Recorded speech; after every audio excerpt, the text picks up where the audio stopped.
जय भीम, नमो बुद्धाय। मैं बौद्ध साहित्यिक आनंद मस्के आज के कार्यक्रम में उपस्थित सभी बौद्ध उपासक उपासिका, मेरे सभी भाइयों और बहनों, सबको भगवान बुद्ध की जयंती की शुभकामना देता हूँ।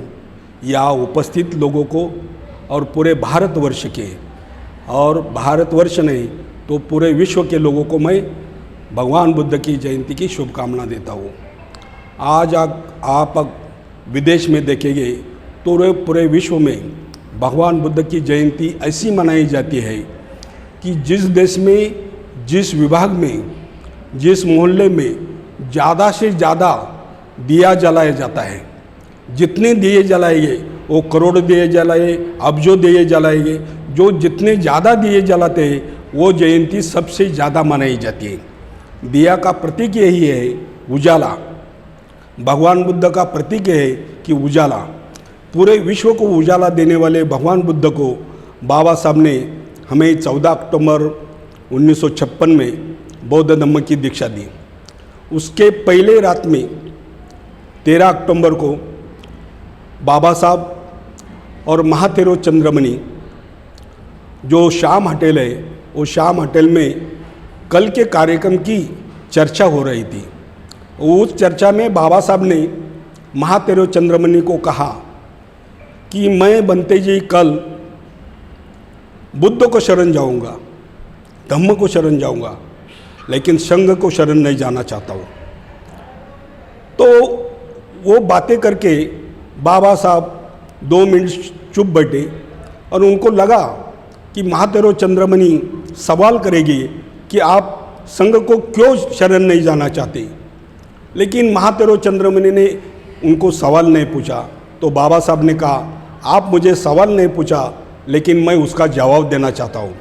तो बाबा साहब ने कहा कि मुझे एक ऐसा संघ चाहिए कि जो संघ 2500 साल से जो चलते आ रहा है, और वो संघ में जितना वो संघ ने भगवान बुद्ध का धम्म का प्रचार प्रसार किया, इस देश में 1200 साल बौद्ध धम्म का प्रभाव डाला, लेकिन वही संघ ने राज आश्रय लेके बौद्ध धम्म को ख़त्म करने का भी काम किया। तो मुझे ऐसा संघ नहीं चाहिए। तो बाबा साहब ने जब भी बौद्ध धम्म की दीक्षा ली तो पहले बाबा साहब ने महाथेरो चंद्रमणि से बौद्ध धम्म की दीक्षा ली और बाद में अपने लाखों अनुयायियों को बौद्ध धम्म की दीक्षा दी। 2500 साल की परंपरा बाबा साहब ने खंडित कर दी, क्योंकि पहले जो बनते जी है वही बौद्ध धम्म की दीक्षा देने का अधिकार था, लेकिन बाबा साहब ने कहा एक दरेक ने दूसरे दरेक को धम्म दीक्षा देने का मुझे ये अधिकार मिलना चाहिए। इसके लिए बाबा साहब ने खुद अपने अनुयायियों को बौद्ध धम्म की दीक्षा दी और कहा कि जो पंचशील का पालन करता है वो मेरा उपासक जो है, वो उपासक भी किसी को भी बौद्ध धम्म की दीक्षा दे सकता है। ये 2.5 साल की परंपरा बाबा साहब ने खंडित करके जो बनतेगण है, वो बनतेगण के लेवल में नहीं मैं बोलना चाहता हूँ, लेकिन उनका जो जितना अधिकार है वो उससे थोड़ा भी अधिकार हमारे बौद्ध उपासक को दिया। इसका हमारे बौद्ध उपासक ने मीनिंग समझना लेना चाहिए कि बाबा साहब ने कितना बड़ा अधिकार हमें दिया है। तो हमारे जितने भी बौद्ध उपासक है, बौद्धाचार्य है या धम्म मित्र है, विधि और निधि से अलग हटके हमें ये बौद्ध धम्म का प्रचार और प्रसार करना चाहिए, क्योंकि बाबा साहब ने जो धम्म दिया है वो बहुत सोच समझ के हमें दिया है। बाबा साहब ने 21 साल सब धर्म का अध्ययन करके बौद्ध धम्म को चुना है। अगर बाबा साहब को कितने लोग पीछे पड़े थे कि हम मांगता उतना पैसा देने के लिए राजी हैं, लेकिन हमारे धर्म में आओ, हमारे धर्म में आओ, लेकिन बाबा साहब ने बौद्ध धम्म क्यों चुना, ये हमारे बाबा साहब के अनुयायी ने सोचने की बात है। क्योंकि बौद्ध धम्म में बुद्ध ये क्या है, बुद्ध ये कोई नाम नहीं, तो बुद्ध ये उपाधि है। बुद्धम शरणम गच्छामि, हमें बुद्ध को शरण नहीं जाना, हमारे खुद के बुद्धि को शरण जाना है। धम्मम शरणम गच्छामि, तो बुद्ध का जो धम्म है उसे हमें शरण जाना है। और संगम शरणम गच्छामि, ऐसे संघ को शरण जाना है कि जो संघ बुद्ध के विचार से चलने वाला संघ है। अभी तो संघ तो बहुत हो रहे, भगवान बुद्ध के संघ का नाम अभी दूसरे कोई संघ का नाम लेंगे तो हमको लगता है कि वो संघ का है, लेकिन वो संघ नहीं, क्योंकि बाबा साहब ने हमें जो धम्म दिया है वो बहुत ही सोच समझ के दिया है। वो सोच समझ के दिए हुए धम्म को हमें कैसे आचरण में लाना है, तो बौद्ध धम्म सिर्फ बताने का धम्म नहीं, तो आचरण का धम्म है। इसके लिए बाबा साहब ने उस वक्त बाबा साहब ने कहा था, वो मैं मराठी में बोलना चाहता हूँ, बाबा साहब म्हणतात की मी तुम्हाला बौद्ध धम्माची दीक्षा देऊन बुद्धाच्या ओटीमध्ये टाकून संपूर्ण विश्वाशी बंधुत्वाचं नातं जोड़ले। बाबा साहब सिर्फ भारत की बात नहीं करे, पूरे विश्व में बंधुत्व का नाता यानी बंधुत्व निर्माण करने की हमारे ऊपर बाबा साहब ने जिम्मेदारी रखी है।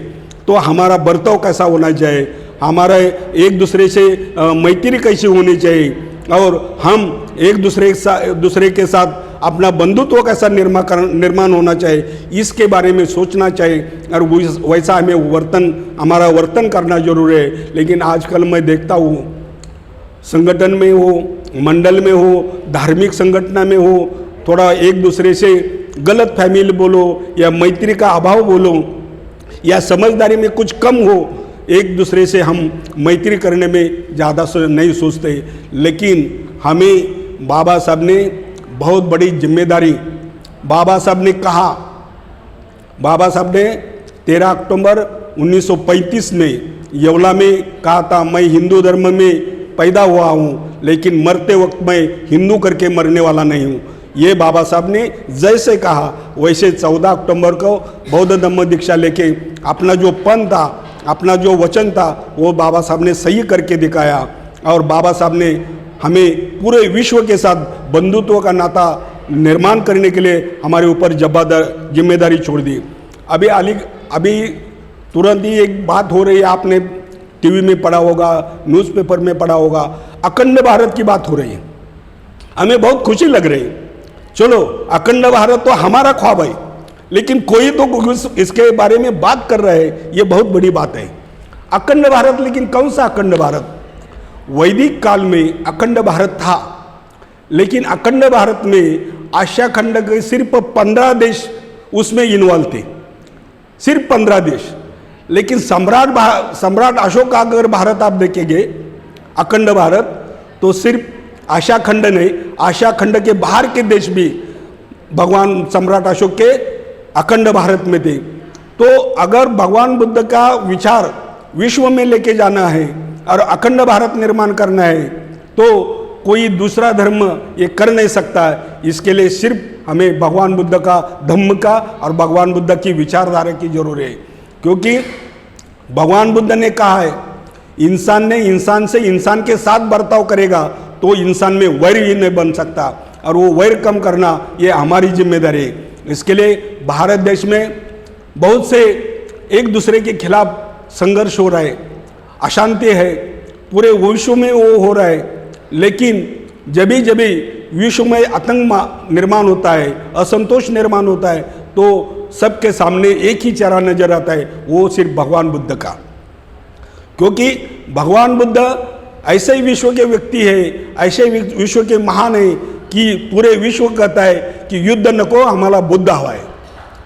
अगर युद्ध की जब भी बात आते तभी बुद्ध की बात होती है, और वो बुद्ध भारत भूमि का है। इसका हमें भारतवासियों को बहुत बड़ा गर्व होना जरूरी है, क्योंकि भगवान बुद्ध का विचारधारा ऐसी है कि भगवान बुद्ध का सिर्फ पंचशील का अगर पालन कोई भी फैमिली करेगी, फैमिली किसी भी धर्म की वो अगर भगवान बुद्ध का पंचशील का पालन करेंगे तो उनके घर में व्यसनाधीन आदमी पैदा नहीं हो सकता है। जो है वो व्यसन छोड़ सकता है। वो घर में विभेचारी आदमी नहीं बन सकता है, चोरी करने वाला आदमी नहीं बन सकता है, झूठ बोलने वाला आदमी नहीं बन सकता है। इतना बड़ा भगवान बुद्ध का जो तत्वज्ञान है, ये तत्वज्ञान 2500 साल से ये चलते आ रहा है। इसको मिटाने के लिए बहुत सी कोशिश हो गई, लेकिन मिट नहीं रहा। क्यों नहीं मिट रहा? तो मैं एक सवाल आपको पूछता हूँ। आप देखो, आपके पिताजी का नाम आपको याद है क्योंकि उन्होंने आपको जन्म दिया। आपके दादाजी का नाम याद रख सकते हैं, लेकिन आपके परदादी जी का नाम कितने लोगों को मालूम है? बहुत कम लोगों को।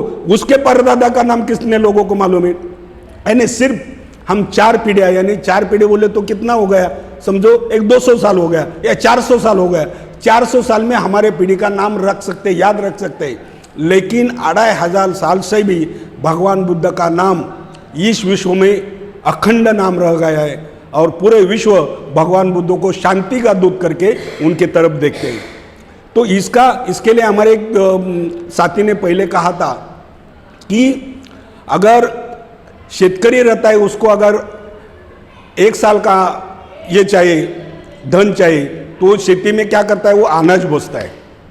आपको 100 साल का अगर कोई आउटपुट मांगता है तो आप इंसान को पेरनो, इंसान को पेरना चाहिए, मतलब इंसान को जोड़ना चाहिए, एक दूसरे को जोड़ना चाहिए।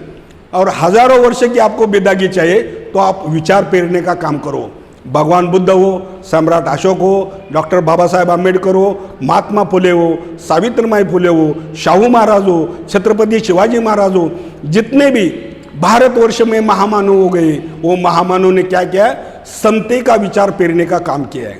और इसके लिए उनको कोई मिटा नहीं सकते, उनको कोई मिटा नहीं सकते। इसके लिए हम खाली वही सोचते रहेंगे, बैठते रहेंगे तो वो हमारा काम नहीं, क्योंकि वो विचार को अगले पीढ़ी के ऊपर हमें उसका प्रभाव डालना है।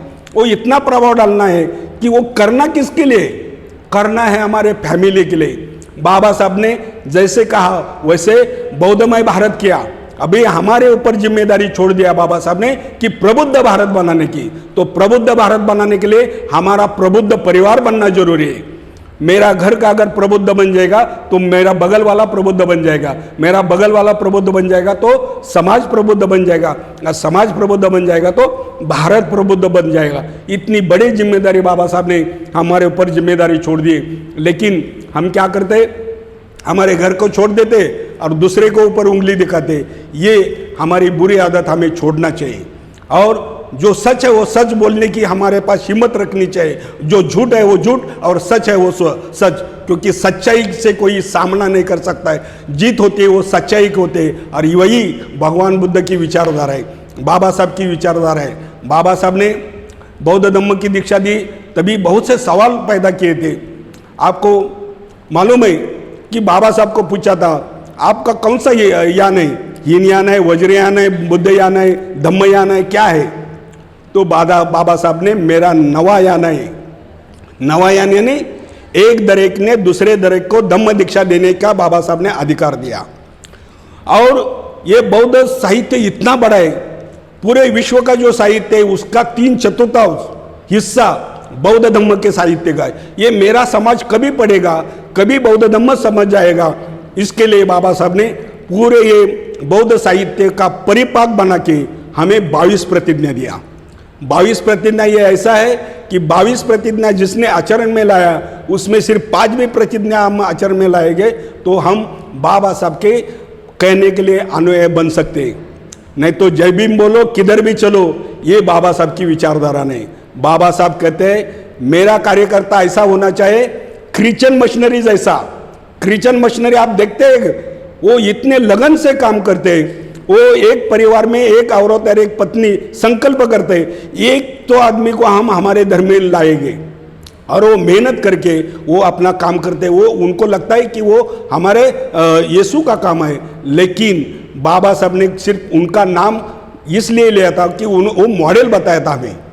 क्रिश्चियन मशीनरी जैसा हमारा प्रचार प्रसार होना चाहिए, ये मॉडल बताया था। लेकिन वही लोग कभी कभी हमारे बाबा साहब का नाम लेके हमारे लोगों में आके उनका धर्म का प्रचार कर रहे, और हम देखते रहते हैं। ये बहुत बड़ी सोचने वाली बात है। बाबा साहब ने पूरे भारतवर्ष को प्रबुद्ध बनाने की हमारे ऊपर जिम्मेदारी सौंपी है, और अखंड भारत बनाने के लिए, अखंड भारत के लिए बाबा साहब ने प्रबुद्ध भारत के लिए हमें आइडेंटिटी ये बनाई। बुद्ध का संविधान अगर संविधान पढ़ेंगे तो हर पन्ने के ऊपर बुद्ध का विचार है।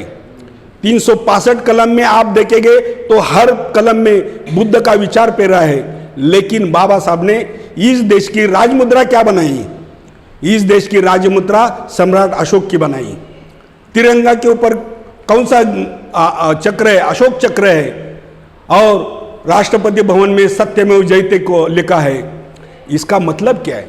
तो बाबा साहब की तमन्ना ये थी, आने वाले मेरी पीढ़ी बौद्ध धर्म को समझ के प्रबुद्ध भारत बना के, ये प्रबुद्ध भारत सम्राट अशोक का भारत बनाएंगे, जो प्राचीन काल में एक सोने की चिड़िया मन पहचानने जाने वाला ऐसा प्रबुद्ध भारत, जो जिस देश में सोने का धूर निकलता था, ऐसा भारत हमें निर्माण करना है। ऐसा भारत जब निर्माण हो जाएगा तभी पूरे विश्व में भारत जैसे कोई कंट्री नहीं रहेगी।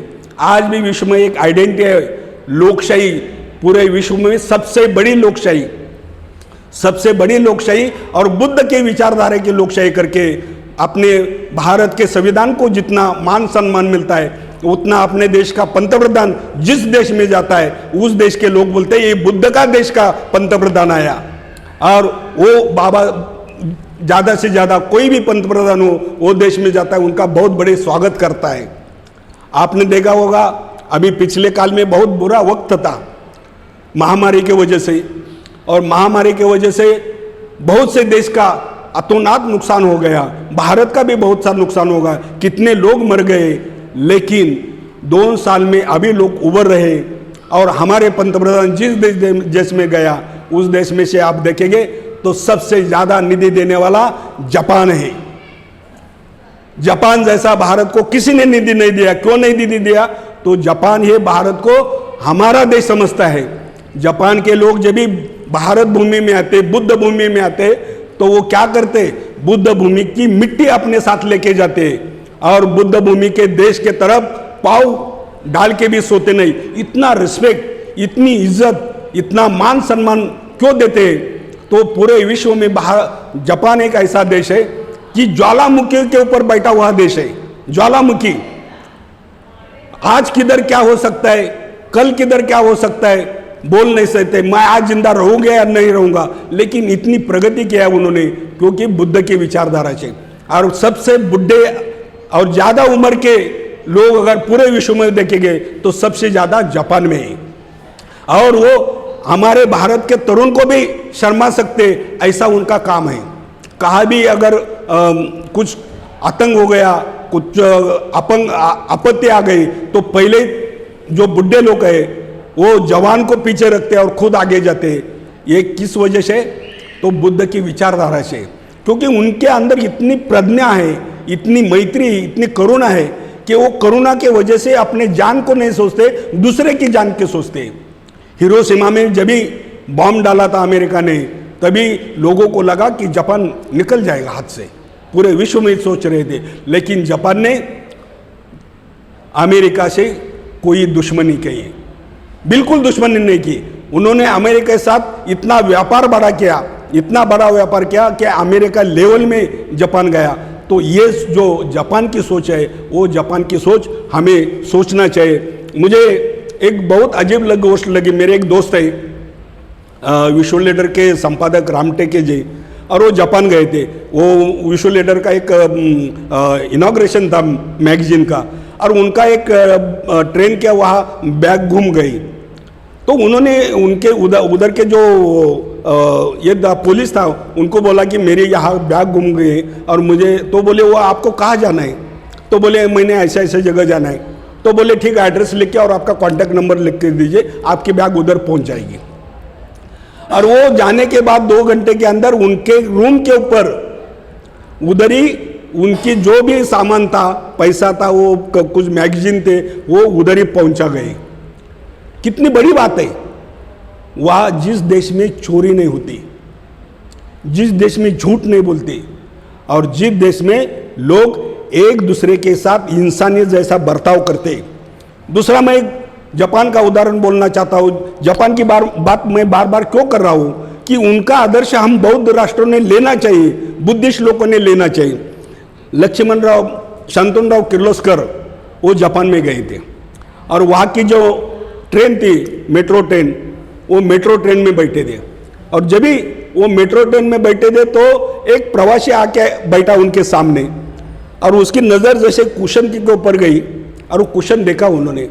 तो उन्होंने कहा कि प्लीज़ रिक्वेस्ट करके आप ज़रा सीट बदल दीजिए, यहाँ बैठिए। और उसने अपना बैग खोला, बैग से सुई दोरा निकाला और जो कुशन का कोपरा था ना, वो सिलाई वो निकल गई थी, उसको सिलाया उसने। वो शंतनुराव किर्लोस्कर को क्या लगा कि ये रेलवे का कोई कर्मचारी होगा, ये रेलवे का कर्मचारी होगा। उन्होंने कहा कि आप रेलवे के कर्मचारी गए? बोला मैं रेलवे का कर्मचारी नहीं, मैं जापान का नागरिक हूँ और ये मेरे राष्ट्र की संपत्ति है।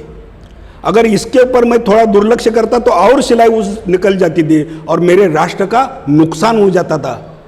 अगर हमारे के भारत के लोग ये सोच रहेगी, देश के बारे में सोचते रहेंगे, तो भारत कहाँ से कहा जा सकता है। बाबा साहेब ने संविधान लिखते टाइम कलम 1 में लिखा है, इस देश की पहचान भारत या इंडिया करके रहेगी। लेकिन 1 नंबर के कलम का 75 साल के आज़ादी के बाद भी लोग हिंदुस्तान बोलते हैं और कलम 1 का उल्लंघन करते। अभी जिनको हिंदुस्तान मनाना का वो बोल देंगे, लेकिन हमारे दलित भी नेता बोलते हैं, मुस्लिम भी नेता बोलते हैं। इसका हमें बहुत बड़ा दुख होता है, क्योंकि बाबा साहब ने कहा है मैं अंतिम भारतीय हो, प्रथम भारतीय और अंतिम भारतीय हो। इसका मतलब क्या है? हम भारत के वासी हैं और भारत के लिए हम जान देंगे। क्योंकि जब भी दूसरे गोलमेज परिषद में बाबा साहब का और गांधी जी का जो वाद विवाद हो रहा था, उसके ऊपर गोलमेज परिषद में मीडिया ने बाबा साहब को पूछा था कि आप बहुत संघर्ष हो रहा है गांधी जी के बारे में, तो आप क्या कहेंगे? तभी बाबा साहब ने कहा था ये मेरे देश के अंतर्गत बात है और मैं प्रथम भारतीय हो, अंतिम भारतीय हो। तभी बाबा साहब ने गांधी जी के बारे में बुरा नहीं कहा, क्योंकि हमारे देश का मामला है, हम हमारे देश में जाके निपट लेंगे। लेकिन उसका पूरे विश्व में क्यों हम हंगामा करेंगे? यही सोच, बाबा साहब की सोच अगर हर एक भारतीय वासी के दिल में आएगी, सोच में आएगी, तो भारत सबसे बड़ा महान देश बन सकता है। ऐसे भारत में बाबा साहब का जो सपना है प्रबुद्ध भारत का, वो सपना पूरा करने के लिए हमें करना क्या है? हमें सिर्फ हमारा परिवार प्रबुद्ध करना है, हमारे बच्चों को 22 प्रति का आचरण करना सीखना है, उनको पंचशील बताना है। और हर संडे बाबा साहब ने कहा दर रविवारी चला बुद्ध विहारी। लेकिन हम सुबह उठने के साथ किधर लाइन लगती है हमारे आपको मालूम है? कोई किधर कहा जाते लाइन में, वो बोलने की बात नहीं। लेकिन हर संडे को रविवार जाने के बाद क्या हो सकता है? पूरे परिवार के साथ कैथलिक लोग देखो आप, पूरे वो लोग क्या करते हैं? हर संडे को चर्च में जाते। वैसे अगर हमारे भी लोग हर संडे को पूरे फैमिली के साथ विहार में जाएंगे तो बुद्ध प्रवचन मालूम पड़ेगा, बुद्ध प्रवचन से उनको ज्ञान मिलेगा, ज्ञान मिलने से उनकी प्रगति हो जाएगी। मैं एक छोटी सी एक गोष्ट बताना चाहता हूँ। बौद्ध धर्म में कितनी बड़ी ताकत है कि एक गांव में भगवान बुद्ध का प्रवचन था और वो प्रवचन के लिए गांव के सब लोग जा रहे थे। तो एक बुढ़ी औरत थी और उसके हाथ में एक कमल का पुष्प था। तो एक आदमी ने कहा कि ये कमल का पुष्प मुझे दे दो, तुम मांगता है उतना मैं पैसा दूंगा। लेकिन वो बुढ़ी माँ बोली मुझे पैसा नहीं चाहिए, एक कमल का पुष्प मैं भगवान बुद्ध के चरणों में अर्पण करना चाहती हूँ। तो वो आदमी पैसे बढ़ाते रहा, वो जितना बोला उसके डबल टिबल गुना बोलते रहा। लेकिन तो भी वो बोली मुझे तुम्हारे पैसे नहीं चाहिए, ये कमल का पुष्प मैं भगवान बुद्ध के चरण में अर्पण करना चाहती हूँ। और वो आदमी समझा कि भगवान बुद्ध के बारे में लोग कितना प्यार करते हैं, क्योंकि भगवान बुद्ध ने जो प्रवचन किया है कभी किसी की भिक्षा मुफ्त में खाई नहीं और उनके संघ ने भी कभी भिक्षा मुफ्त में खाई नहीं। उसके बदले उन्होंने धम्म दिया है, धम्मदान दिया है, फिर उनकी भिक्षा समर्पित किया। और अभी हमारे समाज में इतना बड़ा अहंकार है, बहुत बड़ा अहंकार है।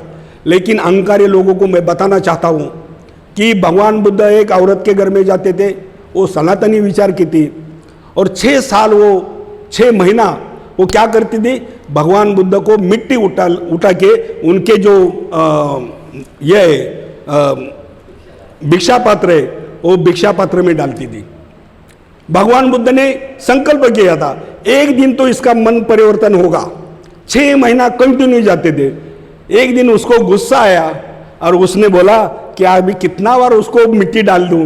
तो उसने जो भोजन घर में जो खराब हो गया था वो खराब भोजन उनके भिक्षा पात्र में डाला। तभी भगवान बुद्ध जोर जोर से हंसने लगे। वो बोले क्या आदमी, मैंने खराब गंदा खाना डाला है तो भी आदमी हंस रहा है। बोले अरे माँ तेरा परिवर्तन हो गया, तुम मिट्टी से अनाज तक आ गई, ये इतना परिवर्तन तुम्हारे में हो गया, ये मेरे लिए बहुत बड़ी बात है। क्योंकि अगले दिन आऊँगा तो तुम मुझे अच्छा ही खाना देगी, और अगले दिन जब आऊँगा तो ये तभी मैं तेरे को अच्छा प्रवचन दूंगा, और प्रवचन देके तुमको मैं मेरे संग में लाऊंगा। इसको बोलते परिवर्तन, इसको बोलते अहंकार। क्योंकि भगवान बुद्ध के पहले 28 बुद्ध हो गए। वो 28 बुद्ध को बौद्ध धम्म बताने के लिए क्यों नहीं, उसकी वजह क्या है? उसकी वजह सेवट का मार बोलते अहंकार। वो अहंकार उनको ये बता गया, अरे तुमने इतने मेहनत से ये ज्ञान पैदा किया है और ये ऐसे ही लोगों को दे देंगे, मतलब क्या रह गया? तो जो इतने मेहनत से उन्होंने ज्ञान पैदा किया था, वो उनको जो बोधि साक्षात्कार हो गया था, वो बोधि साक्षात्कार उन्होंने बताया नहीं लोगों को।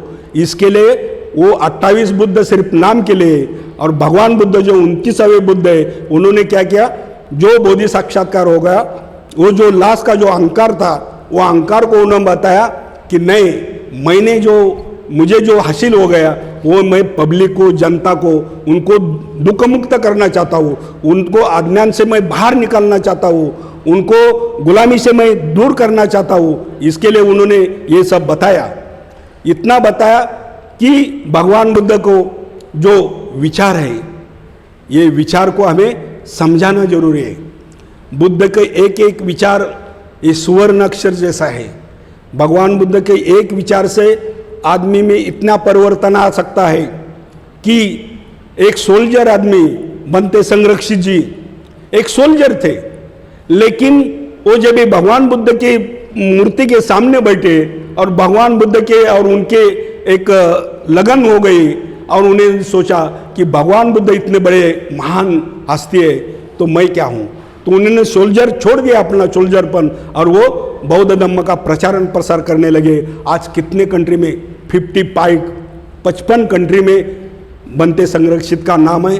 उन्होंने कितने तरी धम्मचारी बनाया, धम्म मित्र बनाया, धम्म संघ बनाया, बहुत बड़ा धम्म प्रचार प्रसार का काम कर रहे।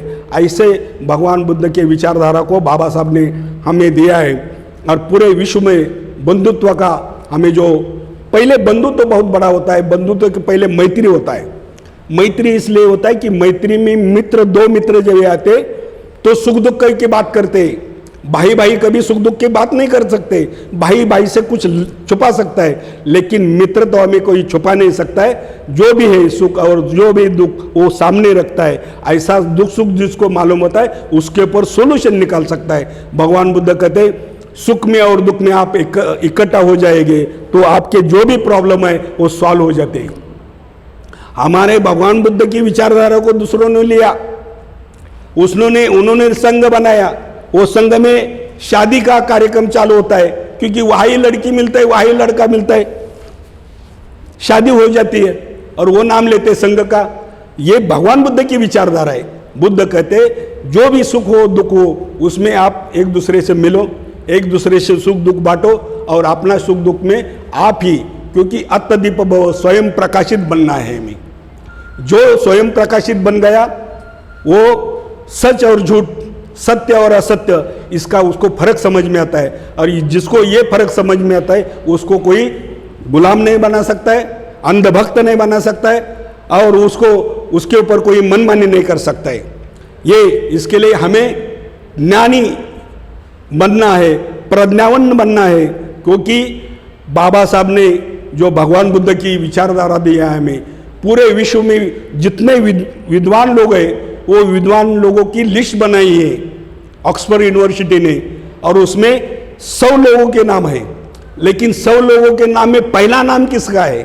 तो पहला नाम है तथागत भगवान बुद्ध का, दूसरा नाम है महावीर का, तीसरा नाम है सम्राट अशोक का, और चौथा नाम है डॉक्टर बाबा साहेब आम्बेडकर का।